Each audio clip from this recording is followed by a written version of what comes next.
Good morning everyone and welcome back again to my channel. So for this, pupunta tayo ngayon sa bundok. Pupunta tayo ngayon sa bundok para i-update kung ano ng kalagayan sa tinanim ko doon na sinidling kong mga seeds. So let's go! Tingnan mo naman yung arahan ko, nakayalo ako lahat, no? Wait. So, dadaan tayo ng Paaralan National High School. Ayan.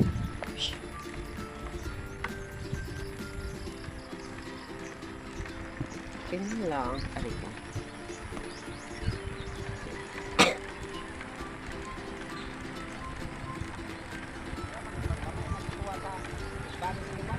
Hello!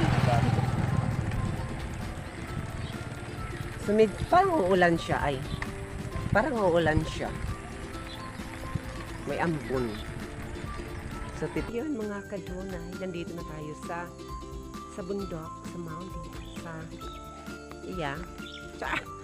So, ayan, update ko lang. Tinanggal ko muna yung takip. Ayan siya. Oh. Yan. So, tignan natin yung mga seeds ko.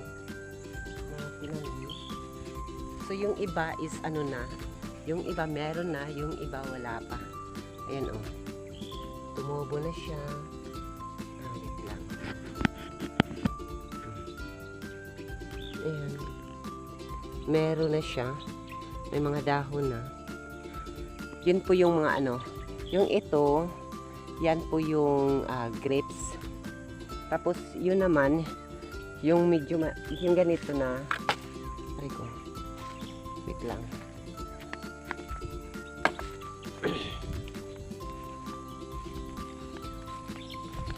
Yung ganito naman, yung ganito na ano, na seeds is ano yan, mulberry. So sinubukan ko lang siya. So dalawang tanim yung naalagaan ko dito, mulberry at saka grapes. So subukan, tumubo na lahat. Yung the rest naman, yung grapes natin dito, parang ano eh, yung iba, yung sa grapes natin naman is, yung iba is tumubo na. Yung iba naman is wala pa. So, titingnan pa natin ngayon kung alin ba talaga yung mas maganda dito. Kasi ang alam ko, dito sa area na may tumubo na. Pero, sa version na wala.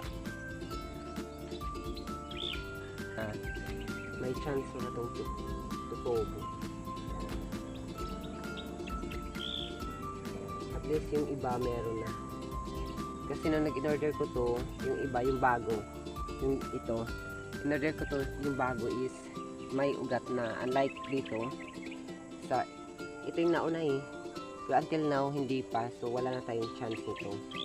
So panibago na naman. Wala kasi itong ugat na tumubo, yung cutting talaga, yung cutting lang yung pinadala. So medyo natagalan nga to siya pagdating dito. More than a week yata. Itong isa naman, yung may mga dahon na 1 week lang yun. Ito more than a week. So mga ilang days din to bago dumating sa akin, kaya ganito na yung kinalabasan niya. Hindi tayo sure kung totoo kasi yung iba parang feelin natin dito yung mga cuttings na to.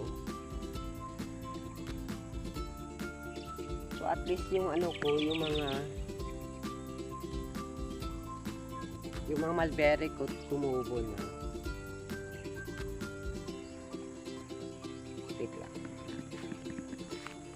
So sa pagdidilig po ng mga ganitong halaman is kailangan hindi siya araw-araw. Once na basa pa yung lupa, so wag mo muna siyang diligan. Kasi kung ilang araw siyang basa pa, lalo na hindi ko siya masyadong pinapainitan kasi hindi pa nga kaya sa init. So minsan ko lang siya nadidiligan kasi pag ano ko sa lupa basa pa. So mga 3 days, ganun. Mostly 3 days bago ko siya didiligan. So at least yung ano natin, yung Nakalimutan ko. Yung Arcadia na tinanim ko, meron na talaga siya.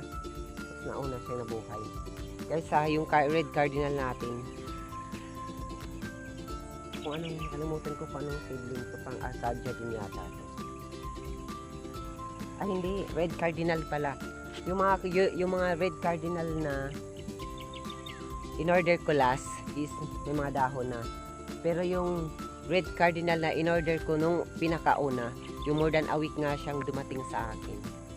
So, hindi na siya sure kung mabubuhay pa to. So, tatry pa na natin, no? Huwag mawala ng pag-asa. So, marami naman din siyang nabuhay. Tamang-tama sa area natin. So, yung area natin, hindi ko po siya pinaayos o pinahambaskay. Kuan pa man siya kanay ako pa maning gihuwat na mapuhi.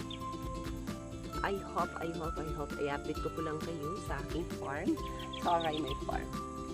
So, ang tawag sa farm ito is Fritania Farm. So, may mga combination po siya kaya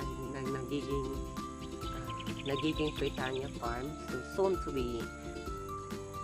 So, i-update ko po kayo kung ano mga ganap dito sa aking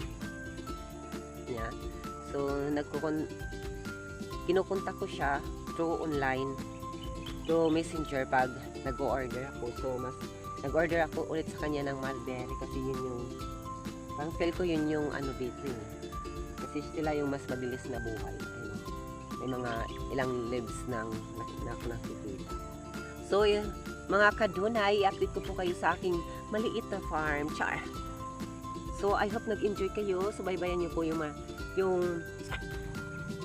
see you again next time. Don't forget to like and share to my page, Dunay Vlog.